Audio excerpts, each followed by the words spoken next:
चिड़ा और मोर, अलिफ लैला।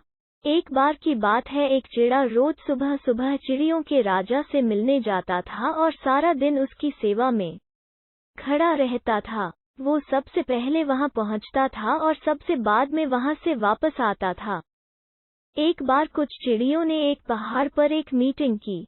उनमें से एक ने दूसरी से कहा, हालांकि हम लोग आपस में बहुत अलग अलग हैं, पर अगर हमारा एक राजा हो जो हमारी देखभाल करता रहे तो इससे हमारे सारे भेदभाव खत्म हो जाते हैं और हम लोग एक हो जाते हैं।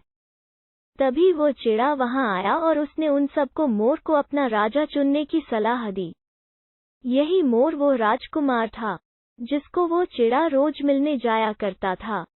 सो उन चिड़ियों ने उस मोर को अपना राजा चुन लिया और उस चिड़े को उसका वजीर बना दिया।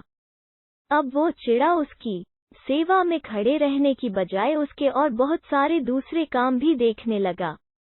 एक दिन ऐसा हुआ कि वो चिड़ा अपने समय पर राजा के पास नहीं आया तो मोर उसके बारे में चिंतित हो गया। पर थोड़ी ही देर में वो चिड़ा आ गया। मोर ने उससे पूछा, वजीर जी, आज तुमको देर क्यों हो गई?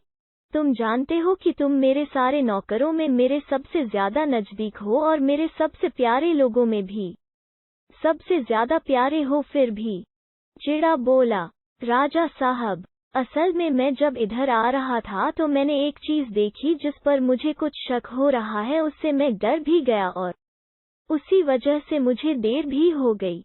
मोर ने पूछा, और वो ऐसी क्या चीज है? उद्धरण चिन्ह। चिड़ा बोला, राजा साहब, मैंने एक आदमी को अपने घोंसले के पास एक जाल बिछा कर बैठे हुए देखा। उसने उस जाल के बीच में कुछ दाने बिखरा रखे थे और वो उनसे कुछ दूरी पर बैठा था। मैं वहां बैठा देखता रहा कि वो क्या करता है। तभी मैंने देखा कि एक सारस और उसकी पत्नी उस जाल में फंस गए।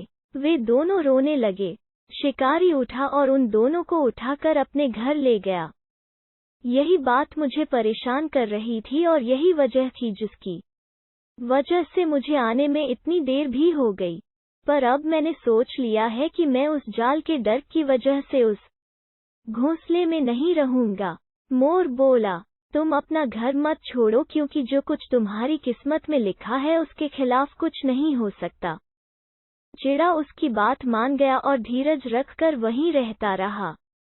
वो अपना ख्याल रखता रहा और राजा के लिए खाना ले कर जाता रहा। राजा को उस खाने में से जो अच्छा लगता था वो खा लेता था, फिर पानी पीता और बाद में चिड़े को वापस भेज देता। एक दिन चिड़ा राजा के मामलों को देख रहा था कि उसने दो चिड़ों को जमीन पर लड़ते हुए देखा तो अपने मन में सोचा कि मैं जो राजा का वजीर हूँ तो उसका वजीर होने के नाते दो चिड़ों को लड़ते हुए कैसे देख सकता हूँ। अल्लाह की कसम, मुझे जाकर उनमें शांति करानी चाहिए। यह सोचकर वो उनमें शांति कराने के लिए उड़ा, पर शिकारी ने तो अपना जाल सब तरफ फेंक रखा था और वो चिड़ा उनके बीच में जाकर फंस गया। चिड़े के फंसते ही वो शिकारी उठा और उस चिड़े को यह कहते हुए अपने घर ले गया, आज कितना सुंदर चिड़ा मेरे हाथ लगा है। मैंने इतना सुंदर और मोटा चिड़ा इससे पहले कभी नहीं देखा। आज तो मजा आ गया। उधर वो चिड़ा सोच रहा था, मैं तो उसी जाल में फंस गया जिसका मुझे डर था, और इस काम को भी किसी और ने नहीं बल्कि मोर ने खुद ने ही मुझे करने को कहा था। पर मुझे मोर को इस बात के लिए जिम्मेदार नहीं ठहराना चाहिए, क्योंकि मेरी किस्मत तो मोर नहीं बदल सकता और अपनी किस्मत से तो मोर भी नहीं बच सकता।